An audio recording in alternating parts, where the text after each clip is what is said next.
ሰላም ውድና የተከበራችሁ የሁሉ ሚዲያ ቤተሰቦች እንደምን አላችሁ? እንደምናችሁ? ሰላም ናችሁ ወይ? እኔ ያለው እግዚአብሔር ይመስገን። ዛሬ ደግሞ እንግዲህ በእህታችን ሀና ጉዳይ ነው የምናወራው። እንግዲህ ስለ እህታችን ሀና አዳዲስ መረጃዎች እየወጡ ነው፣ አዳዲስ ነገሮች እየወጡ ነው። ያው እንግዲህ እህታችን ሀና ታስታውሳላችሁ፣ ባለፈው አንድ ሳምንት ሙሉ ከሳምንት በላይ ይሆናል አጀንዳ ሆና በቃ ቲክቶኩም ዩቲዩብም ሁሉም ፌስቡክም ስለሷ ነበር የሚወራው። በእውነት በጣም ነበረ ደስ የሚለው።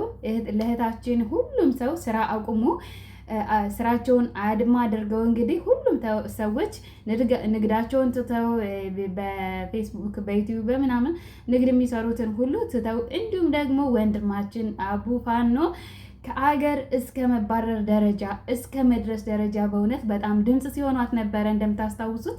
ነገር ግን ያው እህታችን ሀና ታስታውሳላችሁ፣ መጀመሪያ ሳውዲ አረቢያ ነበር የምትኖረው።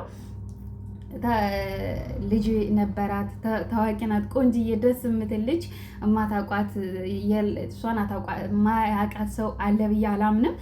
ለምን ባለፈው ለታ እንደዛ አጀንዳ ሆና ነበረ እና አሁን ደግሞ እንግዲህ ባለፈው እነ ሀቢባን ብትሆን ቤቷን ከፍታ እነ ቅልቦች ህግ ይዞታል ብለው እንግዲህ ዘግተው ነበረ። እንግዲህ ለእሷ ለእህታችን ሁሉም ሰው ቃል እየገባላት በህይወት ካለች በህይወት ከተገኘች ለራሱ ብር እናወጣላታለን ሁሉ ብለው እነ ሳራ እነ ጆከር ብዙ ቲክቶከሮች ሁሉም እነ ማነው ስሙ ይሄ የሚሳደበው ማን ነበር የሚባለው? በእናታቸው ይሄ ሞጣ ሳይቀር አንድ እንደውም ሞጣ ቤት ማለት ነው ሹርቤ የሚባል ልጅ የሆነ ሹርባ የሆነ ያለ ልጅ እኔ ያለችበት ድረስ ሂጃ አወጣታለሁ እያለ ብቻ ብዙዎቹ መነጋገሪያ አድርገዋት ነበረ እህታችን ሀናን። ዛሬ ደግሞ እንግዲህ ከስንት ጊዜ በኋላ ተረስተዋል። እንግዲህ ሀቢባም ስለሷ ጭራሽ በኮሜንት ሁሉም ሰው የእህታችን ሀናን ጉዳይ እየታደረጋችሁ የት ናት?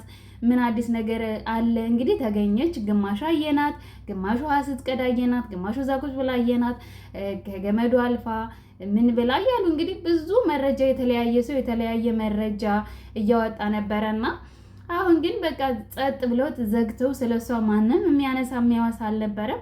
ነገር ግን አሁን ደግሞ እንደ አዲስ ያው ሀና አለች ሀና ታይታለች እያሉ እንግዲህ ብዙዎቹ መረጃ እያወጡ ነው ማለት ነው። መብረቁ የሚባለው ልጅ እስከ ዛሬ ድረስ ለምን መጀመሪያ አለች ብላችሁ አልነበረ ወይ? እውነትም ሀና አልነበረችም፣ እስከ ዛሬም ድረስ አልነበረችም። ባለፈውም ዝም ብላችሁ ነው ያወራችሁት። ሀና ድሮም ቢሆን በህይወት አልነበረችም ብለው እንግዲህ እያለ እያወራ ነው እንግዲህ መብረቁ የሚባለው ልጅ። እንግዲህ አሁን ቆይ ግን እናንተ በትክክል አይተናታል ካላችሁ የገጠር ልጅ የሚባለውን እንዴት እንደተሰቃየ ታስታውሳላችሁ። በጣም ብዙ ነገር ነበረ በወቅቱ። የገጠር ልጅ ሁሉም ሰው በቃ እሱ ላይ የወረደበት ነበረ። አይተናታል። የገጠር ልጅ አብራ ነበር ከገጠር ልጅ። የገጠር ልጅ እንግዲህ የባሏ ጓደኛ ነው። አሁን ደግሞ እንደ አዲስ መረጃ ይዘው የመጡት ምንድን ነው? ባሏም ደላላ ነው፣ አባቷም ደላላ ነው። አባቷ ይምጣና ይጠየቅልን እያሉ ነው ማለት ነው። እንዴት አሁን አባቷ ስለ ልጁ እንደዛ የሚያውቅ ከሆነ መቼስ ዝም አይልም። ባለቤቷ በጣም ነው የሚያሳዝነው። ያለው ግመል እየጠበቀ በረሃ ነው ያለው፣ ሳውዲ አረቢያ በረሃ ነው ያለው። ስልክ እንኳን መብራት የሌለበት ሀገር ገጠር ውስጥ ነው ያለው እና ላይቭ ገብቶ እንኳን በዛ ሰዓት እንደዛ ሁሉም ሰው ይጠየቅልን ብሎ ገብቶ እንኳን መብራት እየጠፋበት ባትሪ ቻርጅ እየዘጋበት ነበረና አሁን ደግሞ እንደ አዲስ ልጁ አሁን ባሏም ያውቃል አባትየው የሚጠየቅልን ብለው እንደ አዲስ አጀንዳ ይዘው መጥተዋል። በሚገርም ሁኔታ ይቺ ልጅ አሁን እውነት በህይወት ካለች ባለፈው እነኛ ደላላዎቹ ሁሉ ድፍንፍን አድርገው እነ አሌክስ ለራሱ እንግዲህ ከዛ ከነሃና ጋር ታገተች የተባለች አንዲት የትግራይ ልጅ አስፈትታ ናት ብሎ እንግዲህ ፎቶ ቪዲዮም አይቻለሁ ማለት ነው። ባለፈው የሀና ጉዳይ ሀና እንደዛ አጀንዳ በሆነችበት ወቅት ማለት ነው ሀናና አሁን ደግሞ እንደ አዲስ እናት አለች። ልጇ መቼም ይህን ቪዲዮ ልጇ ሲያድግ ሲያየው ለምንድን ነው ጸጸት ውስጥ እንዲገቡ ቤተሰብም አለች የለችም ብሎ እንዳያምን የምታደርጉት? እውነት ካያችኋት ደግሞ እውነቱን አውጡና ልጅቷን መልሷት። ግን እስካሁን ድረስ መቼም በህይወት ብትኖር አንዲት ሀናን የምትመስል ልጅ ግን እሷ በጭራሽ የሆነ ነገሯ የሆነ ፊዚካሏ የሆነ ፊቷ አካባቢ እሷን ትመስላለች። ነገር ግን እሷ አይደለችም። ግማሹ ሰው ሀና ናት ይላል፣ ግማሹ ሰው ደግሞ አይደለችም እያለ ነው ማለት ነው። እና እንዲሁ እውነት እኔ በጭራሽ እስከ ዛሬ ድረስ በህይወት ብትኖር ቢያንስ እንኳን ወይ የሆነ ትናገር ነበር ወይ ደግሞ ትደውል ነበር ወይ የሆነ ነገር። ታሳዝናለች። ይህ ስደት ነገር ነው እንግዲህ። መጀመሪያም ስትሄድ እንደምታስታውሱት በህገ ወጥ መንገድ በባህር ነው ሳውዲ አረቢያ የገባችው። ነገር ግን አሁን በባህር የሚመጡ ሰዎች በጣም ቢታመሙ ሐኪም ቤት ለመሄድ ችግር ነው። ከተሰደድን አይቀር እንደው በህጋዊ መንገድ ብንሰደድ ጥሩ ነው። እና አሁን ድጋሚ ህጋዊ ለመሆን መታወቂያዋን ለማሰራት ስትል ነው እንግዲህ በዛ በበረሃ በባህር ድጋሚ ሄዳ ኢትዮጵያ ላይ ፓስፖርቷን ምኗን አውጥታ ይዛ መታ እንዳንዲስ ህጋዊ ሆና ለመኖር ነበረ እንግዲህ እግዚአብሔር አልፈቀደላትም። የኔ እናት ልጇን ትታ እንግዲህ በጣም ያሳዝናል። ልጅቷ በጣም ነው የምታሳዝነው። ነገር ግን አሁን እንደሷ እንደ ሀና አይነት በጣም ብዙ በርካቶች ሀናውን እንደዚህ መነጋገሪያ የሆነችው እንደዚህ ሰው ስለ ሀና ለአንድ ሳምንት ምንም ያው ፋይዳ የሌለው ነገርም ቢሆን መነጋገሪያ የሆነችው እውነት ለመናገር ለብዙዎቹ ክሬዲት እንዲያው ያስፈልጋቸዋል። ማለት ብዙ ስራቸውን አሁን አቡ ፋኖ ታስታውሱታላችሁ። ከአረብ ኤምሬት ውጣ ተብሎ እንዲወጣ እንደ ወንጀለኛ የታየው እንግዲህ ለሀና ድምፅ ስለሆነ ብቻ ነው በወቅቱ ማለት ነው። ከዛም በኋላ አቡ ፋኖ ከተያዘ በኋላ ሁሉም ሰው እርግፍ አድርጎ ስለ ሀና አጀንዳ ምናምን ስለ ሀና ውሽ ማውሳት አቆሙ።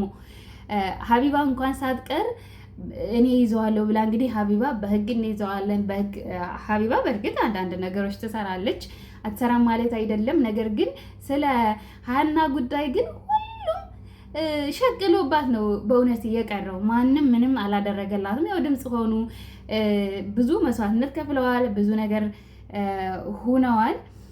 በሀና ጉዳይ እንደ አቦ ፋኖ አይነት ከሀገር እስከ መውጣት ደረጃ እየደረሰው በሷ ምክንያት ነው ማለት ነው። ግን ስራቸውን ለሳምንት ቢሆን ስራቸውን አቁመው እነ ብሬክስ ሀበሻ እነ ሳራ ሁሉም በቃ እዛ ላይ የሚነግዱት በቲክቶክ የሚነግዱት ንግድ ልብስ የሚሸጡት ሁሉ አንዳንዶቹ ስራቸውን አቁመው ለአንድ ሳምንት ስለ ሀና ብቻ እያወሩ ነበረ። ነገር ግን እንግዲህ ቅልቦች ይዘውታል። በህግ በኩል ተይዟል፣ መንግስት ይዞታል ብለው ከዛም በኋላ ድምጥ ማጧን አጠፉ። ምንም ነገር ውሺ አልነበረም። እንደ አዲስ እንግዲህ ሰሞኑን ደግሞ እንደ አዲስ አጀንዳ ፈጥረው እንደ አዲስ ያው ቤተሰብ ለራሱ እንዳይቆርጥ ቤተሰብ በህይወት አለችም የለችም ብሎ እንዳያምን እያደረጋችሁ ነው ያላችሁት። ለምን እሺ በህይወት ካለች በህግ ከተያዘ የሚከፈለውን መስዋዕት ተከፍሎ የሚከፈለውን በብርም ባለፈው እውነት ለመናገር ደላላው ይዟታል የተባለው ደላላ በውስጥ ቢያወሩት በብር እንደራደር እያሉ ነበረ ማለት ነው። ግማሹ በብር እንደራደረው በዚህ በአደባባይ ሳይሆን በብር። አሁን ስለ ሀና ጉዳይ ሀና በጭራሽ በህይወት አያወጧትም። ለምን ሀና ብዙ ነገር በደል ደርሶባታል። እዛ ሲያወሩት አብረናት ነበረ ብለው ሲያወሩ የነበሩት ሲናገሩ ሀና በጣም ብዙ ነገር ደርሶባታል። ለምን ያን ሁሉ መረጃ ስለምታወጣባቸው እንደ ሀና የማይታወቁት በጣም ብዙ በርካታ ሴቶች የመን በረሃ ላይ እዛ በጣም ጥቃት እየደረሰባቸው ውሃ ጥሙ እራቡ እየተሰቃዩ ሸራ አይታችኋል። የሆነ አንዳንድ ፎቶ ሲወጣና ሸራ በሸራ ቤት ሰርተው የሚኖሩ በጣም ብዙ እየተሰቃዩ በደላሎች ማለት ነው። በሀገር ሰው ደላላ፣ በዜጎች ደላላ፣ በራሳችን ዜጎች ደላላ ብዙ በርካታ በደል እየደረሰባቸው በርካታ ነገር እየደረሰባቸው ያሉ ብዙ ሰዎች ስላሉ ሀና ያንን ሁሉ ነገር ታወጣብናለች። ቤተሰብ ሞተዋል ብለው ያሰቧቸው ሰዎች እዛ ጫካ ውስጥ ለነሱ መጫወቻ፣ ለነሱ ምግብ ሰሪ፣ የነሱ እንደ ሰራተኛ አድርገው የሚያኖራቸው ሲፈልጉ እንደ ሚስት ሲፈልጉ እንደ ሰራተኛ አድርገው የሚያኖሯቸው በርካታ እህቶች ስላሉ ያን ነገር ደግሞ ሀና ያየችውን ትመሰክራለች። ሀና ታዋቂ ናት፣ ይህን ነገር ለእኛ ችግር ትፈጥራለች ስለሚሉ ሀናን በጭራሽ አያወጧትም። እንዲሁ በህይወት የዛን ሰዓት እንኳን በዛ አጀንዳው እንደዛ በሚራገብበት በሚናፈስበት ሰዓት እንኳን በዛ ሰዓት ነው እንዲሁ በህይወት ኑራ እንኳን ቢሆን በዛ ሰዓት ነው በቃ ጥቃት የሚያደርሱባት። ለምን ሀና ከወጣች ይህ ነገር መረጃ ከወጣ ለነሱ በጣም ከባድ ነው። እንግዲህ አንድ ሀረብ ለራሱ መጥቶ ነበረ። እኔ ችግር የለውም የመናዊ አረብ ደላላ እኔ እነሱን ይዛቸዋለሁ ምንም እነ አስመችን እነ ደላሎች በጣም ብዙ በርካታ ደላሎችን የወሰዳትን አብረው እንግዲህ የነገጠር ልጅም ሌሎችም ሴቶች እዛ እንግዲህ የመን በረሃ ላይ በዛ ሲያልፉ የሆነ በገመድ የሚታለፍ እውነት ከባድ ነው። እንኳን አይደለም ለሴት ልጅ ለወንድ ልጅም ከባድ ነው። በረሃ ራቡ፣ ጥሙ፣ ውሃ ጥሙ ብዙ ያን ሁሉ ፈተና አይተው እንግዲህ ያንን ነገር አልፈው ነው እንግዲህ የሚሄዱት እና በዛ ሰዓት ያንን በረሃ ለመውጣት እንኳን ይከብዳል። በዛ ላይ እዛ ላይ ነው የሚያስቀሯቸው። በጣም ብዙ ሴቶች አሉ፣ ብዙ ብር ከፍለው የሚያልፉ አሉ። እንደ ብራቸውን እንኳን ከፍለው እንደ በእውነት ብዙ ብር እናዋጣለን ብለው ነበር። ነገር ግን በጭራሽ ሀና እኔ በህይወት አለች ብዬ በታምር አላምንም። ለምን እንደዛ ብዙ ሰው እንደዛ ሲንሸራሰር የእሷ ነገር እንትን ሲል እኛ እንያዛለን። እሷ ከወጣች እሷ በህይወት ከወጣች ያን ሁሉ ነገር ካጋለጠችብን እኛ ስራችንም እስር ቤት ነው የሚሆነው፣ ስራችን ይጋለጥብላል ብለው እንግዲህ በወቅቱ ነው እንግዲህ ሀናን ያው በህይወት አያቆዩአትም ብዬ ነው ማምነው እኔ በበኩሌ። ነገር ግን ቤተሰብ ለምንድን ነው ተስፋ እንዲቆርጥ ማታደርጉት? ለምንድን ነው እንደ አዲስ የምታውቁት ነገር ካለ ለምን አትናገሩም? ሁላችሁም እንግዲህ እነ መብረቁ የሚሉት ሁሉም ያውቃሉ። በህይወት እንደሌለች ከመጀመሪያውም የለችም ማለት ነው። አለች ብላችሁ ተስፋ እንድናደርግ ካደረጋችሁም በኋላ ለምንድን ነው በኋላ ላይ ወደኋላ ያላችሁ እያሉ እንግዲህ እንደ አዲስ እያወሩ ነው። እውነት ነው። ቤተሰብም ተስፋ ይቁረጥ፣ ካለችም ደግሞ መልሷል ልጅቷን። ለምንድን ነው ቤተሰብ እናት አለች፣ እናት ዛሬ ትመጣለች፣ ነገ ትመጣለች።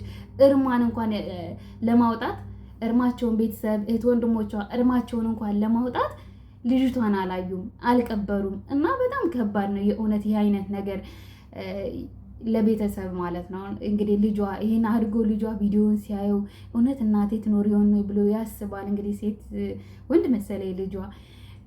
ስለዚህ ባልየው እንደዚህ ነው፣ ባልየውም ደላላ ነው፣ የሚያውቀው ነገር ይኖራል ብላችሁ የምታስቡ ሰዎች ምንም ቢሆን የልጁ እናት ሚስቱ ናት፣ አባቷ ደግሞ አባት ነው። በጭራሽ የገጠር ሰው ነው፣ እንዴትም ብሎ ደላላ ሊሆን አይችልም። እናንተ ዝም ብላችሁ ነው እያወራችሁ ያላችሁት። ባልየው እንኳን የዛንን ቀን ሀቢባ ቤት ገብቶ ለማውራት እንኳን መብራት እየጠፋ እያስቸገረው እየገባ እየወጣ እንዴ በምን አይነት ኔትወርክ እንኳን የሌለበት ገጠር ያለ ደላላ ሊሆን አይችልም።